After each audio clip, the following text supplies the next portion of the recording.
लेकिन एक शेर बड़ा पसंद आया तो आज मैंने वो ट्वीट भी किया कि उम्र भर गालिब यही भूल करता रहा, धूल चेहरे पे थी आईना साफ करता रहा। लेकिन यहाँ मोदी जी तो आईना साफ नहीं करते, तोड़ देते हैं आईना।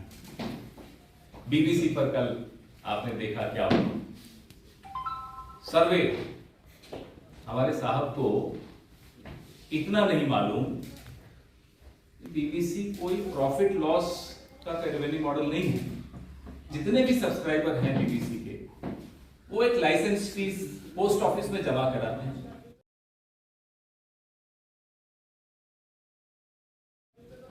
पोस्ट ऑफिस वो लाइसेंस फीस बीबीसी को दे देता है और उससे तनख्वाहें चलती, कोई प्रॉफिट लॉस नहीं होता उसमें। इनकम टैक्स डिपार्टमेंट भारत का, उसका कोई रोल ही नहीं है।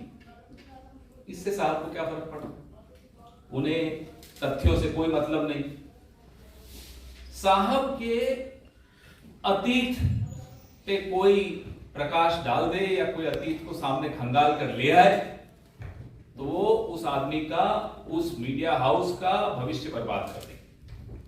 ये है इनकी असली। यही बीबीसी 2014 से पहले तो साहब उसके बारे में भाषण दिया करते थे कि साहब हम तो भरोसा ही बीबीसी पर करते। आज क्या हुआ? तो खुद इतिहास खंगाल खंगाल करके सरनेम पे चले जाएंगे कि गांधी हो या नेहरू हो, और इनकी पार्टी और इनकी विचारधारा हजारों साल पुराना इतिहास सबको याद दिलाती रहेगी, अरे साहब आपके साथ ये बुरा हुआ। 20 साल पुराना इतिहास अगर बीबीसी ने निकाल दिया तो आपको क्या परेशानी होगी? G20 पे जो हमें रोटेशनल प्रेसिडेंटशिप मिली, चेयरमैनशिप मिल रही है हिंदुस्तान को, सबके लिए गर्व का विषय है। मदर ऑफ डेमोक्रेसी इंडिया, बिल्कुल है मदर ऑफ डेमोक्रेसी इंडिया, लेकिन इंडिया का जो प्रधानमंत्री है वो फादर ऑफ हिपोक्रेसी क्यों बना हुआ है? जब मदर ऑफ डेमोक्रेसी है तो विश्व में आप क्या छवि बना रहे हो? इस तरह से रेट्स डालकर, इस तरह से इनकम टैक्स की टीम भेजकर बीबीसी को क्या मिल जाएगा आपको? क्या छवि बहुत बिखर जाएगी?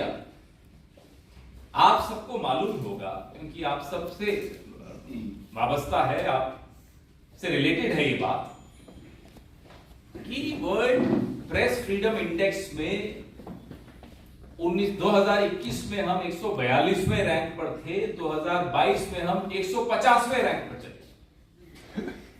हमारे पड़ोसी देश हमसे बेहतर होते। तो कल जो इन्होंने बीबीसी के साथ किया,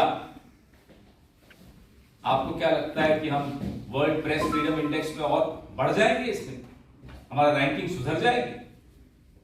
आज कह रहे हैं साहब विदेशी साजिश हो गई।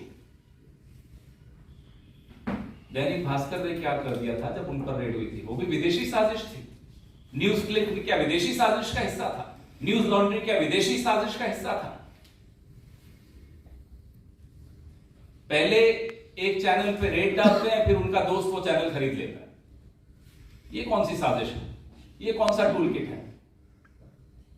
मैं नाम ले लेता हूं, कई बार नहीं लेता, आप समझते हैं मैं किस चैनल की बात कर। ऐसे कई उदाहरण आपको मिल जाएंगे जिसमें पहले रेड होती है, वो मीडिया हाउस हो, वो कोई पोर्ट हो, वो कोई एयरपोर्ट हो, पहले एजेंसी जाएगी साहब की, पायलट एस्कॉर्ट होता है ना, वीआईपी जब सड़क पर चलते हैं, तो ये मोदी साहब का पायलट एस्कॉर्ट है। मोदी साहब का नहीं, अदानी जी का पायलट एस्कॉर्ट है। पहले जाती एजेंसी, फिर जाते हैं अदानी जी, हो गया काम। तो मीडिया के साथ भी वही हो रहा है, जो पारादीप पोर्ट के साथ हुआ या जो मुंबई हवाई अड्डे के साथ हुआ। लगातार इनका ये एक टूल किट जिसको हम कहते हैं, मैं आपको और भी उदाहरण दूंगा।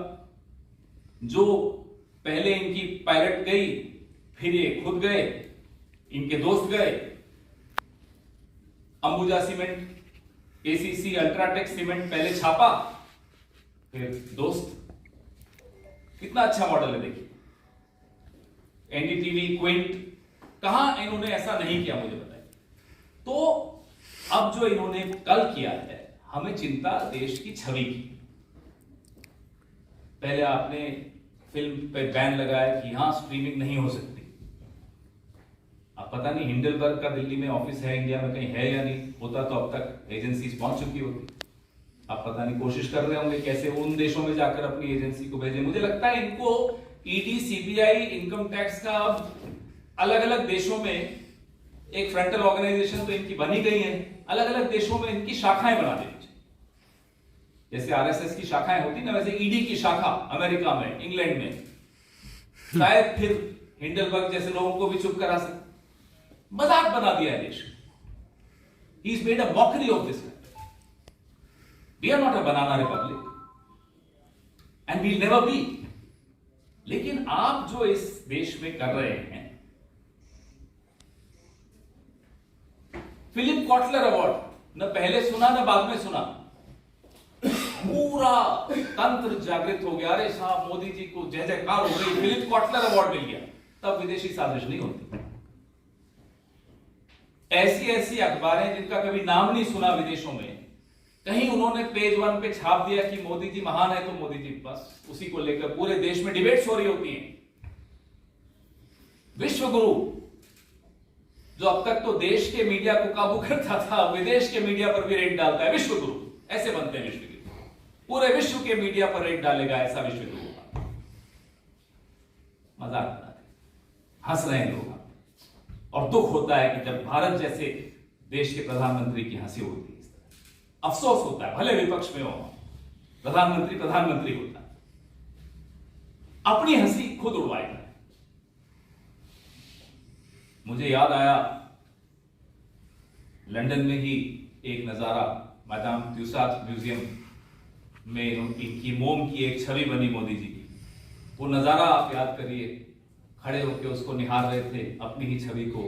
आप लोग सब, कैमरा टीम्स गई थी, सब फोटोएं खींच रहे थे। तब कोई विदेशी साजिश नहीं, कोई अवार्ड मिल जाए, कोई रिकॉग्निशन मिल जाए, कोई विदेशी साजिश नहीं। कहीं कोई सच निकल कर आ जाए, साजिश हो गई, टूल किट हो गया, राष्ट्र विरोधी हो गए, तो चलिए बीबीसी राष्ट्र विरोधी है, द वायर भी राष्ट्र विरोधी है, द न्यूज मिनट भी राष्ट्र विरोधी है। इन सब पे इनकम टैक्स रेट्स हुई हैं। News laundry, Quint, NDTV, Bharat समाचार, न्यूज क्लिक, दैनिक भास्कर, ये सब राष्ट्र विरोधी है। क्यों? क्योंकि इन्होंने कभी हिम्मत जुटा के कुछ सच लिख दिया। अब ये टूल किट इनका चलेगा नहीं, ये मॉडल अब इनका चलेगा नहीं, क्योंकि अब पूरा विश्व हंस रहा है। 8 अप्रैल का मैं आपको मेरी प्रेस रिलीज में लिख रहा हूं कि डीडी, आकाशवाणी, इस सब पर तो हम भरोसा ही नहीं करते, हमें तो बीबीसी पर भरोसा है। कहां वो क्या हो गया साहब? अब बीबीसी पे भरोसा क्यों नहीं है? सत्ता में आते ही भाषा बदल दी।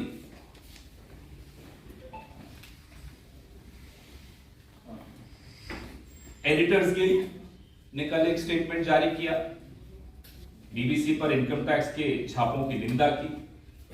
कांग्रेस पार्टी उस स्टेटमेंट का समर्थन करती है, स्वागत करती है, और लोकतंत्र के चौथे स्तंभ को जो सत्ता का हथौड़ा बार बार मारा जा रहा है, हम उसका खुलकर, डटकर विरोध करते रहेंगे। स्टार्टअप इंडिया तक तो ठीक है, लेकिन ये शटअप इंडिया तो हम नहीं होंगे, और उसमें हम आपका भी सहयोग चाहते हैं, क्योंकि आपकी कलम पर कमल का इतना बड़ा प्रभाव हो, इतना दबाव हो, ये मुझे नहीं लगता आप लोगों को बर्दाश्त करना चाहिए। आपके सवाल मुझे लगता नहीं ज्यादा पूछेंगे, लेकिन पूछें तो अच्छा लगेगा।